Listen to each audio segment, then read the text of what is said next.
Querido amigo, el Apocalipsis revela que hay una hora del juicio. El juicio final es también el juicio de Dios.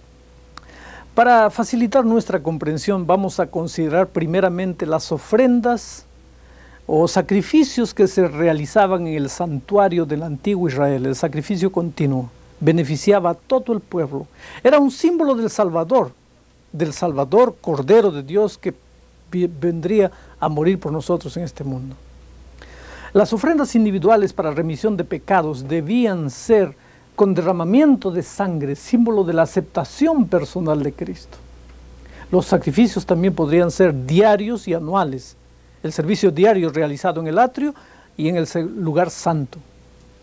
El servicio anual realizado en el lugar santísimo solo un día en el año, al cierre del año litúrgico, en el día de la expiación, que era símbolo del juicio y de la erradicación del pecado. Durante el año, si alguna persona desobedeciese la ley de Dios, después de confesar sus pecados, traía como ofrenda un cabrito sin defecto. Ese animal simbolizaba al Redentor, el sacrificio para nuestra salvación. Al poner su mano sobre la cabeza del animal, el pecador simbólicamente estaba trasladando sus pecados a la inocente víctima. Bueno, al degollar el animal, el pecador reconocía que su pecado llevaría al Redentor al sacrificio y que el derramamiento de sangre inocente lo limpiaba de toda culpa. Cuando el sacerdote rociaba la sangre simbólicamente, el pecado era trasladado al santuario. El pecador era perdonado de su maldad, pero quedaba un sangriento registro en el santuario. Esa ceremonia nos ayuda a comprender por qué en el Apocalipsis y en otras partes de la Santa Biblia se habla de los libros de registros en los cielos. Bueno, después de la acumulación de los pecados de los penitentes durante todo el año, al cierre del año litúrgico y previa confesión de las culpas, el sumo sacerdote realizaba la expiación por el santuario. También hacía expiación, dice la Biblia, por los sacerdotes y por toda la congregación. El sumo sacerdote era el líder de los sacerdotes. El día de la expiación era un día solemne, representaba el juicio. En este día el sumo sacerdote sacrificaba un macho cabrío y lo ofrecía en expiación o pago de culpa.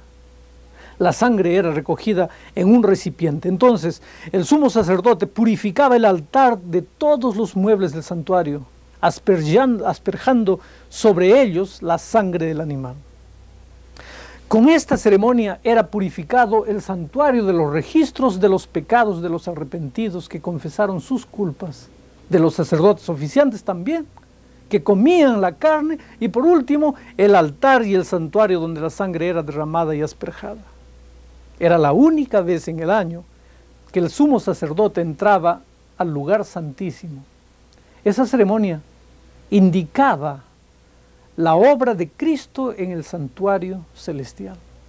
Vean lo que dice la Biblia. Fue pues necesario que las figuras de las cosas celestiales fuesen purificadas así, pero las cosas celestiales mismas con mejores sacrificios que estos, porque no entró Cristo en el santuario hecho de mano, figura del verdadero, sino que Él entró en el cielo mismo para presentarse ahora por nosotros ante Dios, y no para ofrecerse muchas veces como entrar el sumo sacerdote en el lugar santísimo cada año que la sangre, con sangre ajena. Pero ahora, en la consumación de los siglos, sigue diciendo el registro bíblico, se presentó una vez para siempre por el sacrificio de sí mismo para quitar por medio de él el pecado de todo el mundo.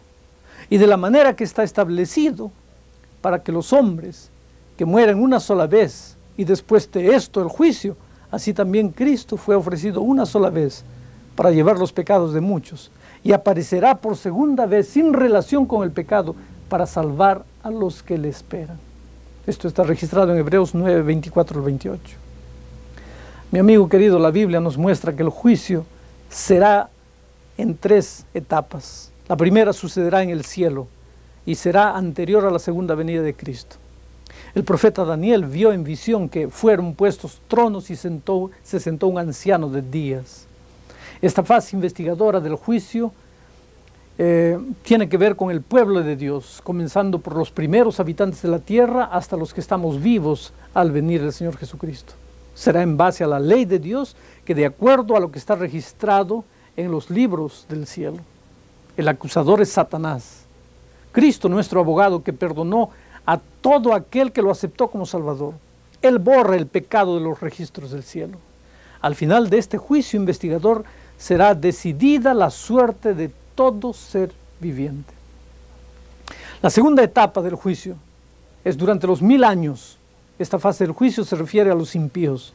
Es para que el que no se halló es inscrito en el libro de la vida, dice Apocalipsis 20:15, y será realizada por el Señor junto con los redimidos durante el milenio, un juicio de investigación o de confirmación.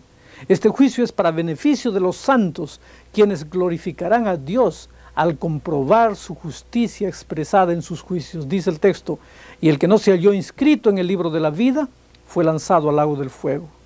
Y los santos durante los 1000 años juzgarán esos casos para comprobar que Dios tenía razón cuando esas personas no se salvaron. La tercera parte del juicio sucederá al término del milenio.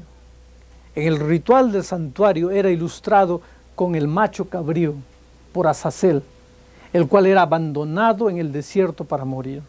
El macho cabrío por Azazel no era sacrificado y no podía salvar a nadie, dice la Biblia, y sin derramamiento de sangre no se hace remisión. Algunos creen que los adventistas creen en la salvación por el diablo, porque el macho cabrío simbolizaba al diablo. No, el macho cabrío, dedicado a Azazel, representa a Satanás. Durante el milenio, él estará en la tierra desolada. Al final del milenio será destruido con todos los pecadores. Por tanto, teniendo un grande sumo sacerdote que traspasó los cielos, Jesús, el Hijo de Dios, retengamos nuestra profesión, porque no tenemos un sumo sacerdote que no pueda compadecerse de nuestras debilidades, sino uno que fue tentado en todo según nuestra semejanza, pero sin pecado, dice Hebreos 4, 14 y 15. Acerquémonos, pues, confiadamente al trono de la gracia, para alcanzar misericordia y hallar gracia para el oportuno socorro. Esta es la grande invitación que el Señor Jesús quiere hacernos hoy día. Que Dios nos bendiga.